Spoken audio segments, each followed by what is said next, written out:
हमारा मुआशी खुद मुख्तारी पे सौदा किया गया है। आलमी इदारों के सामने हम झुक चुके हैं और जो ये स्टेट बैंक ऑफ पाकिस्तान पे पाबंदियां लगाए जा रहे हैं, ना हमारा पार्लियामान का और ना हमारा जुडिशल निज़ाम के जवाबदेह होंगे। इसका हम लीगल चैलेंज पे काम कर रहे हैं। पाकिस्तान के अवाम इस हुकूमत से निजात चाहते हैं। हम साफ और शफाफ इंतखाबात का मुतालबा करते हैं।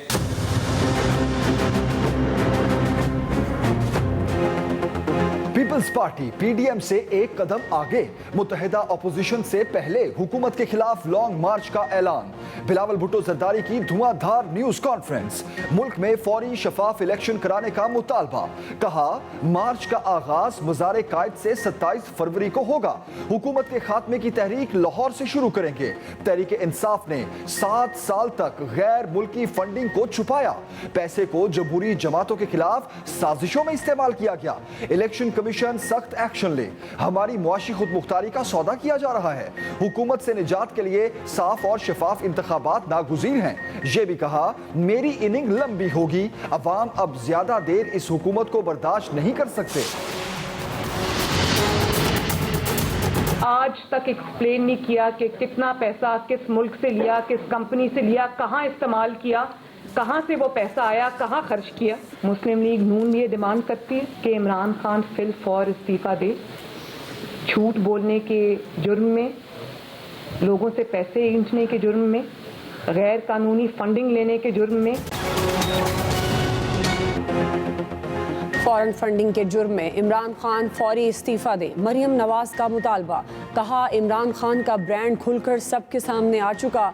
इनका ब्रांड नालायकी, नाअहली, करप्शन, झूठ और लूट मार है। अब इन्हें भागने का मौका नहीं मिलेगा। पीटीआई ने तलाशी दी नहीं बल्कि ली गई है। सब कुछ इमरान खान की मर्जी से हुआ। इनका बाल बाल करप्शन में डूबा हुआ है। पीटीआई के जाती 4 मुलाजमीन के नाम पर गैर कानूनी तौर पर पैसे मंगवाए गए। ये पहले आदमी हैं जिन्होंने रिश्वत को डोनेशन का नाम दिया। ये भी कहा हमारा तो अकामा निकला था। इनकी तो पूरी चोरी की रिपोर्ट सामने आ चुकी। अब देखना है अदलिया क्या फैसला करती है। इलेक्शन कमीशन पीटीआई के तमाम अकाउंट्स अवाम के सामने लाए। मरियम नवाज का निजी ऑडियो टेप लीक करने पर मुआफ़ी मांगने का भी मुतालबा। वज़ीर आज़म इमरान खान ने एहतसाब न होने को अपनी हुकूमत की बड़ी नाकामी करार दे दिया। कहा आइंदा 3 माह इंतहाई अहम है। अपोजिशन तहरीक अदम एतमाद लाना चाहती है तो ज़रूर लाए। शहबाज शरीफ के खिलाफ ठोस सबूत मौजूद हैं। क्या कोई इनकार कर सकता है? शहबाज शरीफ ने करप्शन नहीं की। तमाम तर शवाहिद के बावजूद ये लोग बच निकलते रहे। आइंदा 3 माह में महंगाई कंट्रोल करना होगी। केपी के बल्दियाती इलेक्शन में शिकस्त की वजह से पार्टी को बहुत नुकसान हुआ। हमारे वोट बैंक में कोई कमी नहीं हुई। यह भी कहा कि आर्मी चीफ को मजीद तौसी देने से मुतल्लिक अभी सोचा नहीं। फौजी क़यादत के साथ ताल्लुकात मिसाली नौइयत के हैं।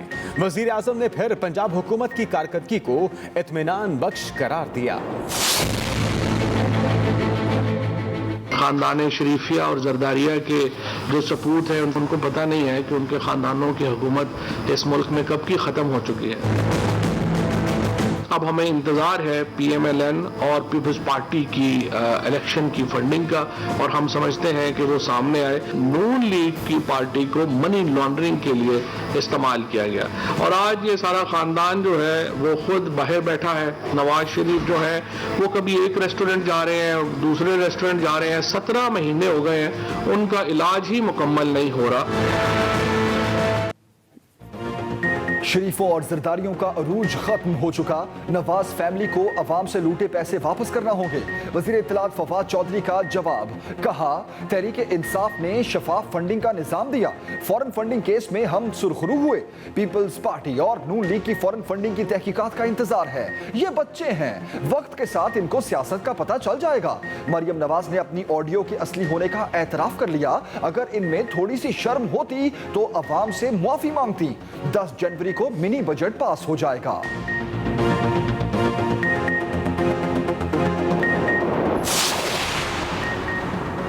ऑडियो लीक्स के बाद मरियम नवाज का एतमाद खत्म हो गया। मुशीर दाखिला और एहतसाब शहजाद अकबर का रद्द अमल। कहा मरियम नवाज की बॉडी लैंग्वेज ही अजीब थी। डील की अफवाहों की तरदीद के बाद रहा सहा एतमाद भी खत्म होकर रह गया। पानामा की तरह स्क्रूटनी कमेटी की रिपोर्ट भी अंग्रेजी में है, ये पढ़ेंगे तो इनको हकायक का पता चलेगा। रिपोर्ट में जब दूसरी पार्टीज पर बात आएगी तो पता चलेगा। वज़ीर मुमलिकत फर्रुख हबीब ने कहा नून लीग में 2 ग्रुप्स खुलकर सामने आ चुके हैं। अदालत से झूठ बोलकर लंदन में नवाज शरीफ अय्याशियां कर रहे हैं। तहरीक इंसाफ वाहिद जमात है जिसने इलेक्शन कमीशन को 40,000 डोनर्स का मुकम्मल रिकॉर्ड फराहम किया। सुप्रीम कोर्ट का देखें, चीफ जस्टिस ऑफ पाकिस्तान की पोजीशन और है, चेयरमैन नैब की पोजीशन टोटल डिफरेंट है। He is answerable and accountable himself, लेकिन वो काम जो पैसे खर्च इसने अपने दौर में किए हैं उसका तो जवाब उसे नहीं देना। चेयरमैन नैब को कायमा कमेटियों के इजलास में शिरकत से रोक दिया गया। पब्लिक अकाउंट्स कमेटी के इन कैमरा इजलास में जावेद इकबाल पेश न हुए। नैब ने कमेटी में वजीर आजम का खत पेश कर दिया।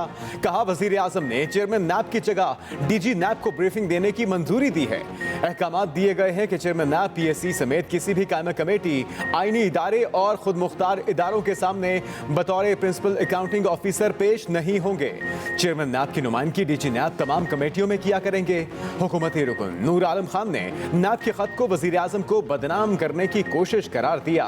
पीपल्स पार्टी के नवीद कमर बोले कि चेयरमैन नैब चाहते हैं कि सब उनके सामने जवाबदेह हों। विफाकी काबीना के पास ऐसा कोई इख्तियार नहीं।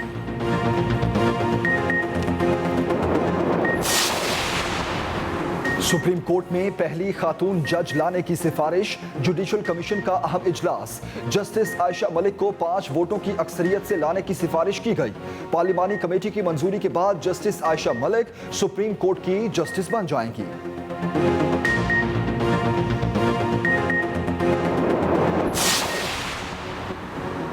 कोरोना की यलगार, सिंध में लॉकडाउन का इंदिया। सूबाई वजीर सेहत डॉक्टर अजरा पिचिहो के मुताबिक कराची में ओमिक्रॉन के 170 मरीज सामने आ चुके। हस्पतालों की हालत देखकर लॉकडाउन का फैसला करेंगे। रोजाना की बुनियाद पर 500 केस रिपोर्ट हो रहे हैं। सबकी जीनोम सीक्वेंसिंग नहीं कर सकते। उधर बैरून मुल्क से कराची एयरपोर्ट पहुंचने वाले 21 मुसाफिरों में कोरोना की तस्दीक। 18 मुसाफिर सऊदी अरब से पहुंचे, 3 मुसाफिर बरतानिया से आए। तमाम को करंतना कर दिया गया। एयरपोर्ट पर मॉनिटरिंग मजीद सख्त करने का हुक्म।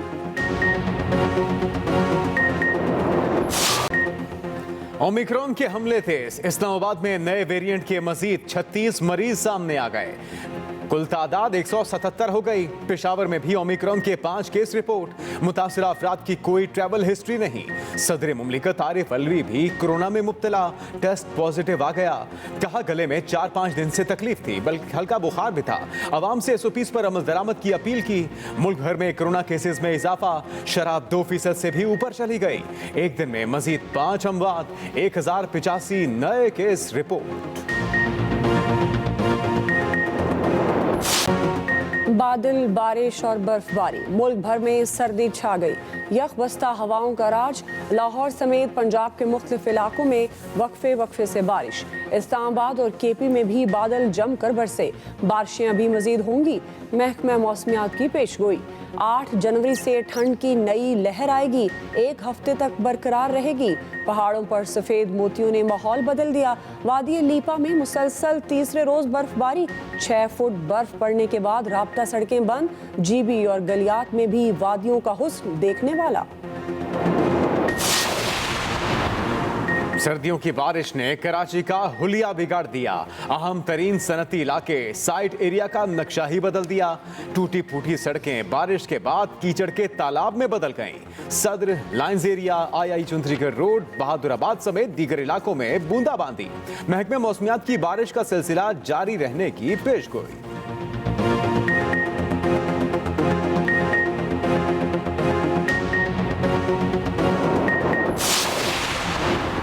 बलूचिस्तान में बारिशों से तबाही। गवादर और केच में हालात इंतहाई खराब। मकानात और इमारतों से अब तक पानी ना निकाला जा सका। पाक फौज, कोस्ट गार्ड्स, नेवी और सिविल हुकाम की जानिब से इमदादी कार्रवाइयाँ जारी। DGP PDMA के मुताबिक गवादर में सैलाबी पानी पर 50% कंट्रोल पा लिया गया। मुतासरा अफराद में इमदादी सामान तकसीम किया जा रहा है।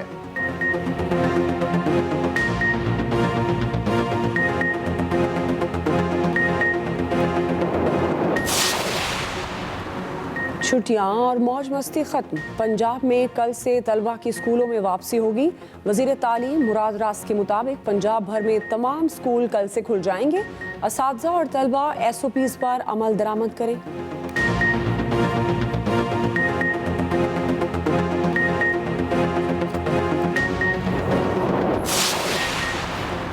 मुस्लिम लीग नून ने मौजूदा हालात को मुल्की बका और कौमी सलामती के लिए संगीन खतरा करार दे दिया। मुस्लिम लीग नून पंजाब का अहम इजलास, मुल्की सूरत हाल पर मुत्तफिका करारदाद मंजूर, शुरका का बदतरीन महंगाई, बेरोजगारी और माशी तबाही पर शदीद तशवीश का इजहार, हुकूमत से मुस्ताफी होने का मुतालिबा। Opposition leader Punjab assembly Hamza Shahbaz कहते हैं PTI फॉरेन फंडिंग केस में स्क्रूटनी रिपोर्ट बारिश का पहला कतरा है। इमरान खान के कारनामे कौम के सामने आना शुरू हो चुके। इस हेर फेर की तह तक पहुंचना अशद जरूरी है। कौम के सामने हकायक आने चाहिए। तर्जुमान नून लीग मरियम औरंगजेब का वजीर आजम से फौरी इस्तीफे का मुतालिबा। कहा कौम को बताएं कि फॉरेन फंडिंग केस में आप चोर साबित हुए। पीपल्स पार्टी ने स्पीकर कौमी असम्बली के खिलाफ आस्तीनें चढ़ा ली। असद कैसर को हटाने के लिए नून लीग से ताउन करने को भी तैयार। अदम एतमाद की तहरीक लाने पर हम ख्याल जमातों से राब्ते किए जाएंगे। बिलावल भुट्टो जरदारी की ज़ेर सदारत पार्टी की कोर कमेटी का इजलास। महंगाई के मामले पर तहरीक चलाने का इख्तियार कोर कमेटी को दे दिया गया। मुल्कगीर एहतजाज पर बातचीत।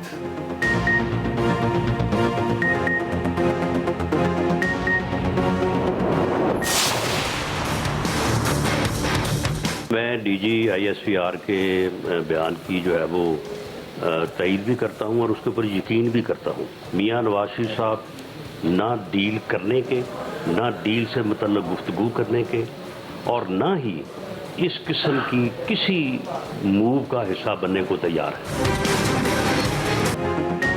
डील के बारे में DG ISPR की बात बिल्कुल दुरुस्त है। रहनुमा मुस्लिम लीग नून राना सनाउल्लाह कहते हैं नून लीग किसी से डील करने के लिए तैयार नहीं। नवाज शरीफ ने मुतअद्दिद बार कहा शफाफ इंतखाबात के लिए जदोजहद करें।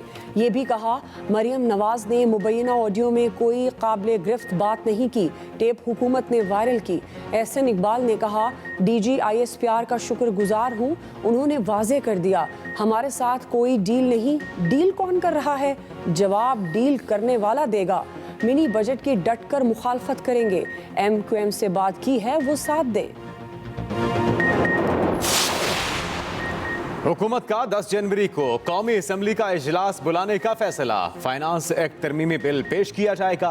मुशीर पार्लिमानी उमूर बाबर अवान कहते हैं हुकूमत कौम और आम आदमी की बेहतरी के लिए कानून साजी का अमल रुकने नहीं देगी। अपोजिशन को दावत है कि वो कानून साजी में अमली तौर पर हिस्सा ले। कानून साजी अपोजिशन की हंगामा आराई से नहीं रुकने देंगे।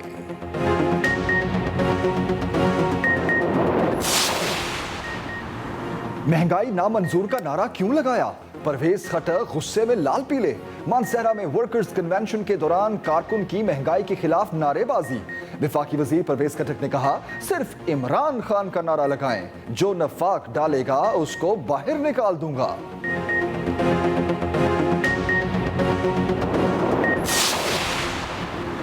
बॉन्ड्स की वापसी, स्टेट बैंक को मामूल बना दिया गया। बड़े पैमाने पर जाली बॉन्ड्स जमा करवाए जाने का इंकशाफ। मरकजी बैंक की जानिब से सार्फिन से वापस लिए जाने वाले इनामी बॉन्ड्स की छानबीन के दौरान जाली होने का पता चला।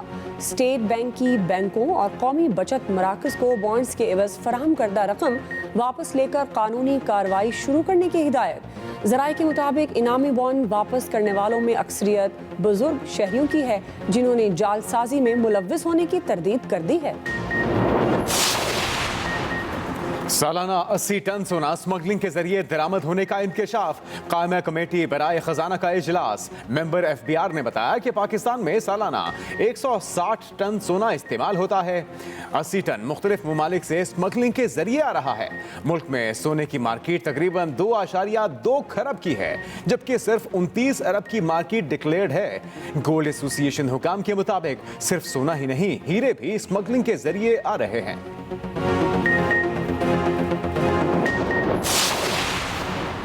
वज़ीर आज़म इमरान खान से मौलाना तारिक जमील की मुलाकात, रियासत मदीना की बुनियादी इक़दार से मुतालिक अमूर पर तबादला ख्याल। वज़ीर आज़म ने कहा, बहैसियत कौम सिर्फ हजूर अकरम सल्लल्लाहु अलैहि वसल्लम की तालीमात पर अमल पैरा होकर ही तरक्की कर सकते हैं। वज़ीर आज़म की वज़ारत मवासलात और NHA को भी मुबारकबाद। ट्वीट में लिखा, 4 लेन हाईवे नून लीगी दौरे हुकूमत से 138% कम लागत पर बनाई गई। कौमी राब्ता कमेटी बराए हाउसिंग के इजलास में इमरान खान ने कहा, गरीब और मुतवस्सत तबके के लिए कम कीमत घरों का जो वादा किया था उसे पूरा कर रहे हैं। इस्लामाबाद में बैनुल अक़वामी मयार का क्रिकेट स्टेडियम तामीर किया जाएगा। OIC ने अफगानिस्तान से मुतल्लिक पाकिस्तान के मौक़िफ़ से इत्तेफाक किया। वज़ीर ख़ारजा शाह महमूद कुरैशी कहते हैं, अफगानिस्तान की सूरत हाल पेचीदा है, हालात अच्छे नहीं। अफगान अवाम को बहुत से मसाइल का सामना है।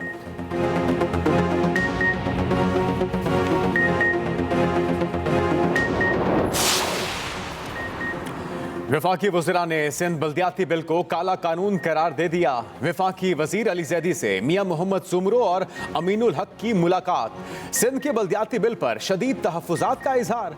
अली ज़ैदी ने कहा कि बिल के जरिए पीपल्स पार्टी इदारों पर काबिज़ होना चाहती है। पीपल्स पार्टी ने बल्दियाती नहीं बल्कि बददियानती का बिल पेश किया। पीपल्स पार्टी के काले कानून के खिलाफ सबको मिलकर जिद्दोजहद करना होगी। सूबे की ईंट से ईंट बजाने वालों का कड़ा एहतसाब होगा। बारिश और सर्दी के बावजूद कराची में जमात इस्लामी का सिंध बल्दियाती कानून के खिलाफ धरना जारी। शुरुका का कहना है, बारिश हो या सर्दी, काले कानून की वापसी तक धरना जारी रहेगा। कराची को मेगा मेट्रोपॉलिटन सिटी का दर्जा दिया जाए और बाइख्तियार शहरी हुकूमत कायम की जाए।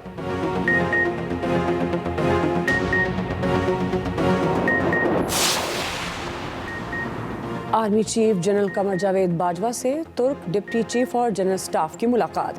दो तरफा अमूर, खित्ते की सिक्योरिटी सूरत हाल और दिफाई शोबे में ताउन बढ़ाने पर गौर। आर्मी चीफ ने कहा, अफगानिस्तान में किसी भी इंसानी अलमिये से बचने के लिए आलमी बरादरी को किरदार अदा करना होगा।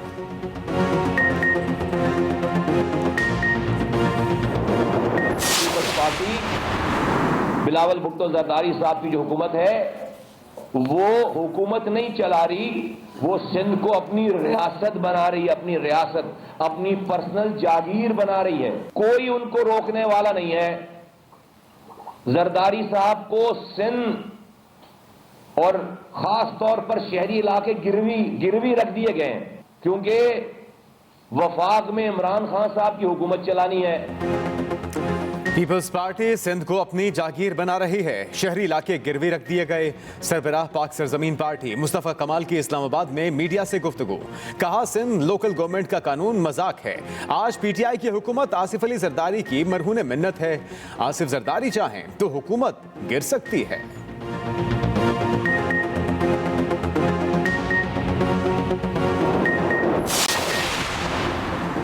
पंजाब के दौरे पर भारतीय वज़ीर आज़म को शर्मिंदगी का सामना। मुजाहिरीन ने रास्ता रोक दिया।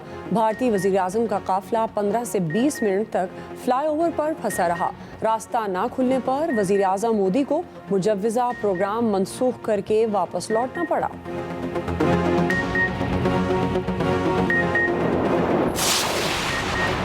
कानून सब के लिए एक। कोरोना कवानीन तोड़ने पर ऑस्ट्रेलिया ने टेनिस स्टार जोकोविच का वीजा मंसूख कर दिया। आलमी नंबर 1 टेनिस स्टार को डिपोर्ट करने का फैसला। मेलबर्न एयरपोर्ट हुकाम ने जोकोविच को वैक्सीन से इस्तेस्ना और गलत वीजे पर रोका। 8 घंटे तक पूछगछ। सर्बियन टेनिस स्टार को वैक्सीन से इस्तेस्ना और गलत वीजे की बुनियाद पर मुल्क में दाखिले से रोका गया। जोकोविच के वकील ने फैसले के खिलाफ अपील दायर कर दी। कोरोना ने फिर दुनिया में पंजे काट दिए। एक दिन में पूरी दुनिया में रिकॉर्ड 25 लाख से जायद केसेस रिपोर्ट। 5,42,000 अमरीकी वबा में मुब्तला हुए। मौसीकी की दुनिया के मशहूर अवार्ड ग्रैमी का मेला मनसूख कर दिया गया। बरतानिया में 1,94,000 और स्पेन में 1,37,000 मरीज सामने आए। भारत में ओमिक्रॉन से पहली हलाकत। नया वेरिएंट इराक में भी पहुंच गया। फ्रांस में नई किस्म IHU रिपोर्ट। जर्मनी के मुख्तलिफ शहरों में पाबंदियों के खिलाफ एहतजाज।